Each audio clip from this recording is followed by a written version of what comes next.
తీసుకొచ్చాను. తప్పు చేశావు, దానికి చోటు చూపించేశావు. అది మిమ్మల్ని ఏం చేయగలదు స్వామి? మూర్ఖుడా, 22 ఏళ్లు నేను అడవిలో తపస్సు చేశాననుకున్నావా? తలదాచుకు బతుకుతున్నాను రా.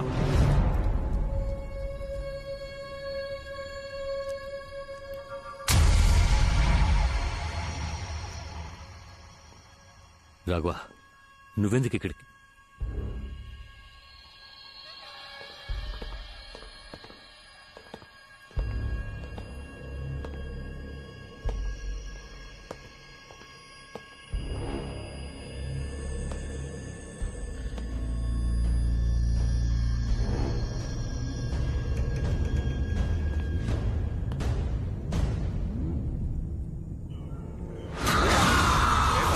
ఆత్మనాశనం దుష్టకం భయంకరం, ప్రేతబంధనం మనోనాశనం సర్వకం ప్రయోజనం.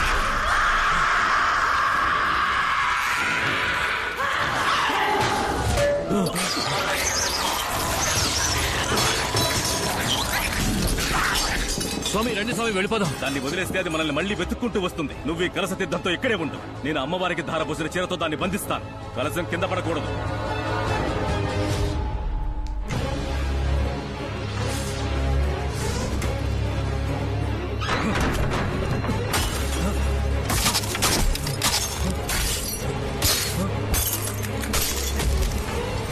స్వామి ఏం చేస్తారు స్వామి?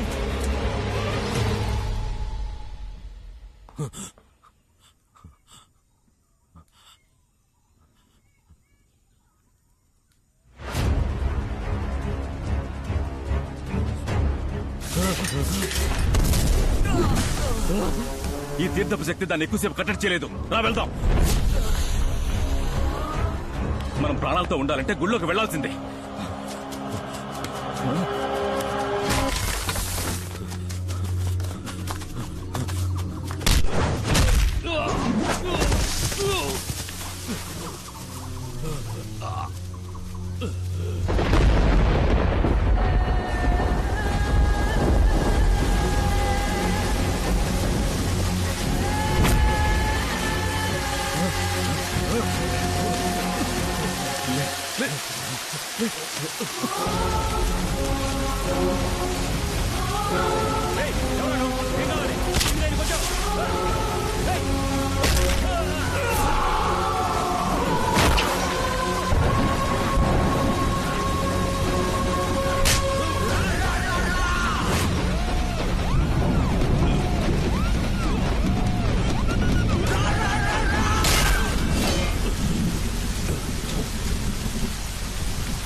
ఏను కోసం తవ్విన గొయ్యిలో పడిపోయాం.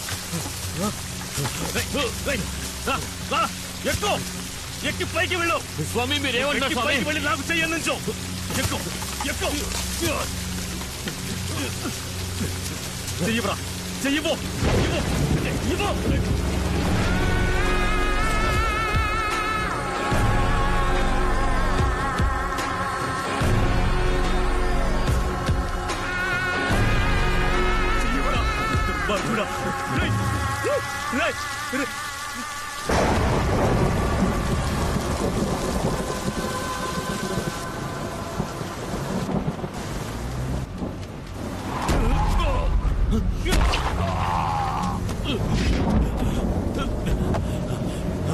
బండి సార్ ఏమైంది? రాఘవేడి బండి తీవయ్యా. అలాగే సార్.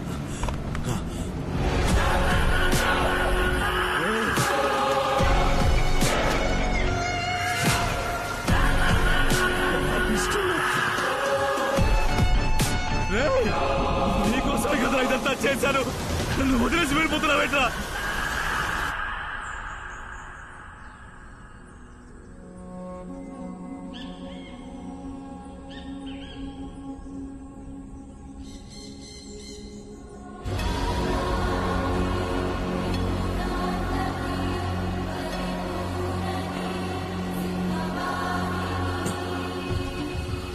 ఈ అమ్మవారు మహాశక్తి స్వరూపం. అసలేం జరిగిందో మీరు నిజం చెప్తేనే మేము మిమ్మల్ని కాపాడగలుగుతాం.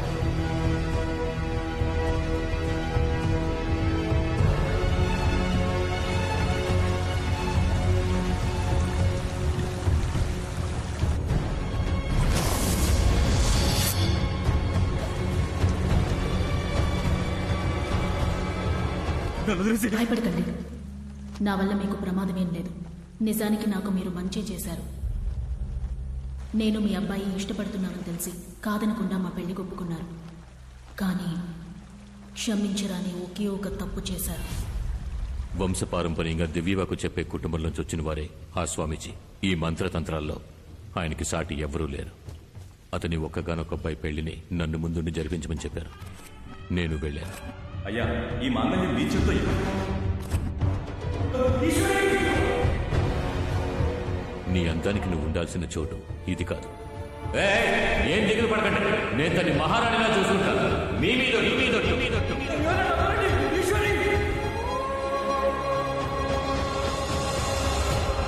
తాళి కట్టాడన్న ఒకే ఒక కారణానికి నేను ఆయనతో ఎలా కాపురం చేయగలను?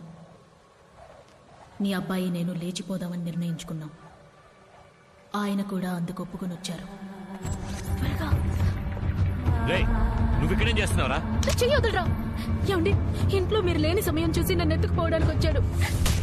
కొట్టండి. చంపేస్తాం.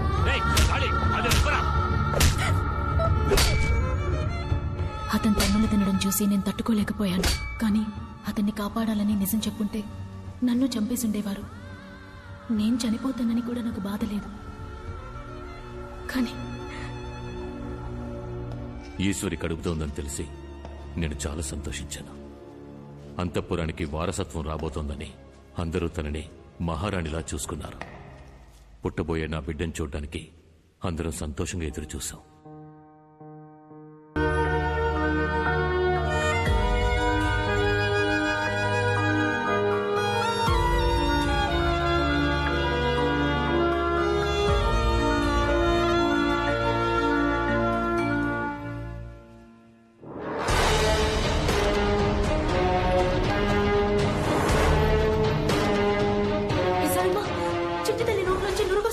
విషం పట్టిస్తే నురగ తప్పకుండా వస్తుంది.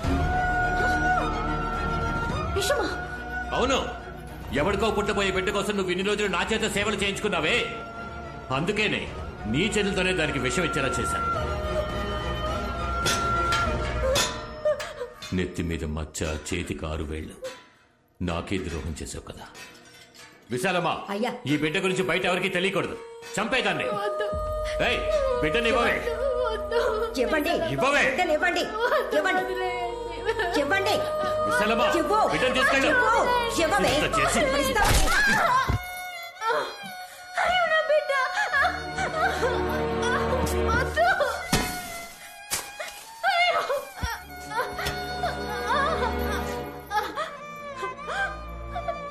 నన్ను కావాలంటే ఏమైనా చేయండి. నా చిట్టు తల్లి నేను చేయకండి. ఏమే, అడ్డమైన వాడికి పుట్టిన బిడ్డ అంతఃపురానికి వారసురాలు అవుతుందా? బిడ్డ పుట్టిన తర్వాత జరిగిందంతా మీతో చెప్పి నేను నా బిడ్డ ఎక్కడికైనా వెళ్ళిపోదాం అనుకున్నాం. దయచేసి నా కూతురిని నాకు ఇచ్చేయండి. అయ్యా, ఏంటి ఇది ఇంకా చావలేదు. ఇంకాస్త విషయాన్ని ఇచ్చి చంపే. చంపేదాన్ని.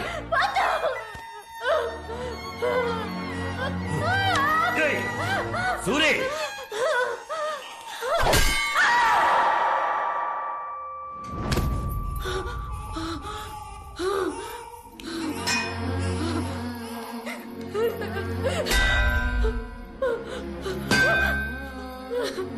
వద్దు విశాలమ్మ, నీది ఆడ మనసేగా. నా కష్టం నీకు అర్థం కావట్లేదా? దయచేసి విషయం తాగించుకో. అన్నయ్య, నిన్నేగా మీ భార్య ప్రసవించింది. ఓ బిడ్డ వీళ్ళు వెంటో మీకు తెలుసు.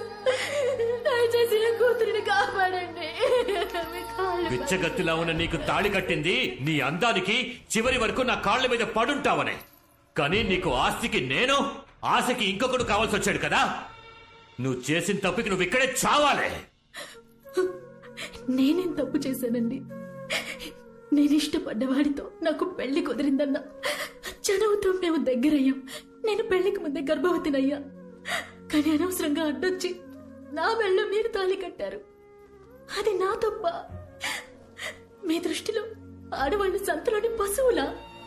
మీ ఇష్టానికి తాడు కట్టి తోలుకుపోవడానికి ఆశలు అభిప్రాయాలు మాకుండవా? అయినప్పటికీ ఇన్నాళ్ళు బిగపట్టుకొని కాపురం చేయడానికి కారణం నా కడుపులోని బిడ్డకేం కాకూడదని.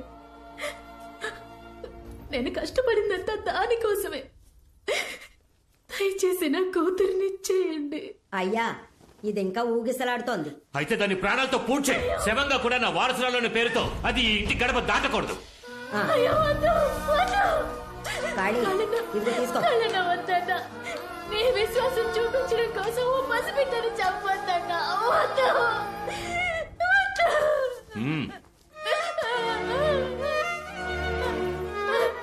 అయ్యో. చిట్టి తల్లి, అమ్మని క్షమించు.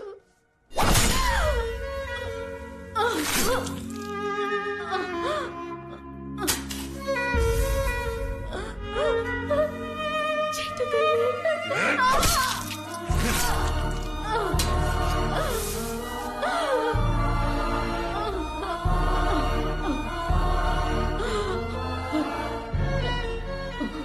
నా కడుపున నువ్వు పుట్టడం తప్ప నువ్వే తప్పు చేయలేదమ్మా. మరెందుకు నీకే పరిస్థితి? నేను కాపాడలేకపోయాను తల్లి. అమ్మా, ఈ అమ్మని క్షమించరా.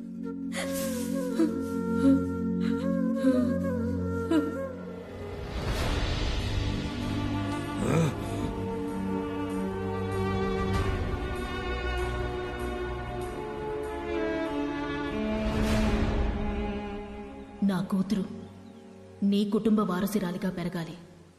కానీ ఓ పనివాడి కూతురుని ఆ స్థానానికి తీసుకొచ్చారు. సూరి కూతురు అంతఃపురం వారసురాలని చెప్పండి. ఈశ్వరి ప్రసవంలో చచ్చిపోయిందని ఊళ్ళో వాళ్ళకి చెప్పి నమ్మించండి.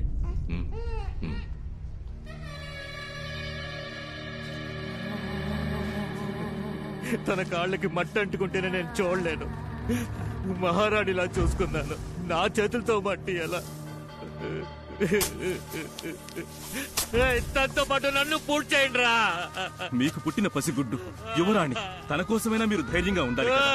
ఆ పిల్ల గురించి మాట్లాడకండి. దానివల్లే నా ఈశ్వరి నాకు దూరం అయిపోయింది. ఈశ్వరి,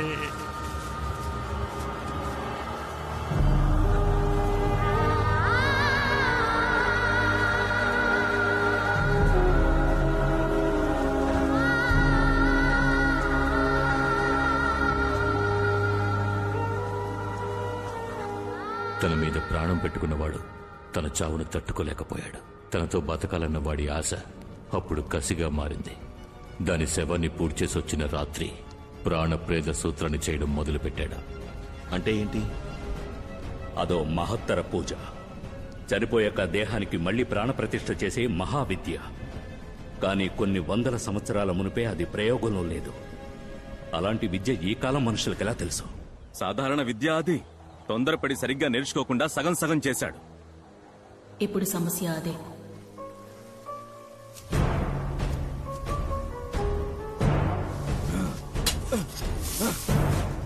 నాలుగు రోజులు రాత్రింబవళ్లు నిర్విఘ్నంగా పూజ చేశారు.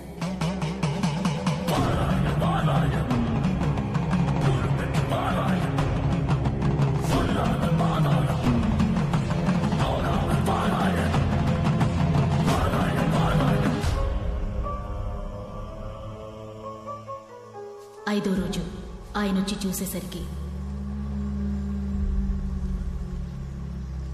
ఈశ్వరి, ఈశ్వరి,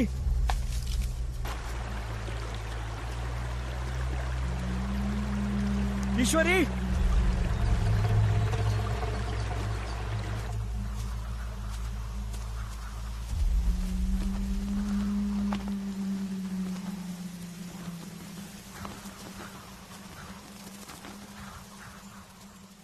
ఈశ్వరి,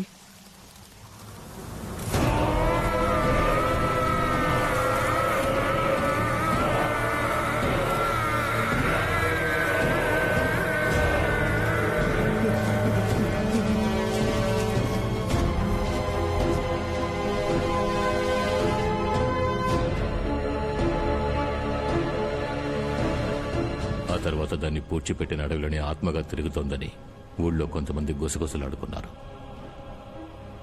ఒకరోజు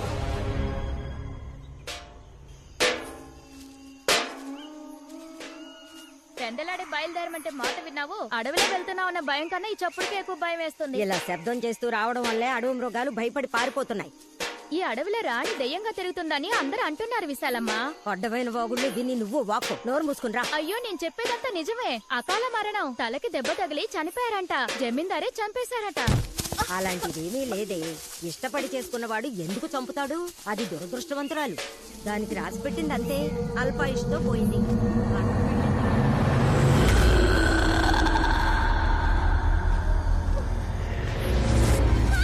నా దగ్గర నోరు పారేసుకున్నట్టు అంతఃపురం గురించి ఇంకెవరి దగ్గర తప్పుగా మాట్లాడుకు. వసే విజయ, విజయ, వసే విజయ, ఎక్కడికి పోయి చచ్చావే? వసే విజయ, విజయ, విజయ, విజయ, విజయ, విజయ.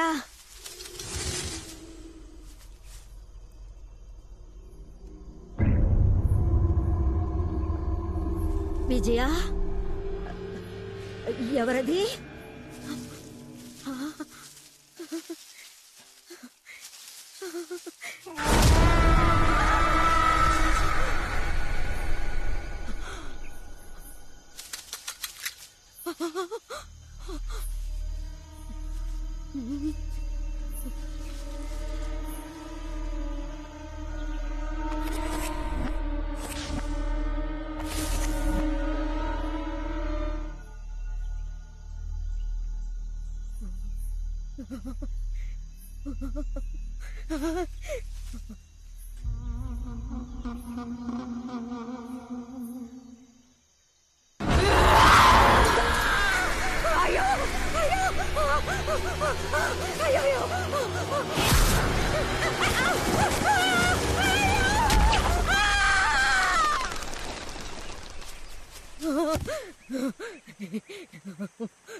ఏం చూసి భయపడ్డావు విశాలమ్మ?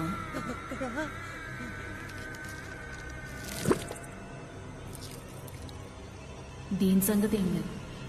వచ్చి నా బిడ్డని చూడు, ఎంత అందంగా ఉందో. రా, వచ్చి చూడు విశాలమ్మ. నా కూతుర్ని చూడు, అచ్చం నాలాగే ఉంది కదా. అబ్బ చూడు.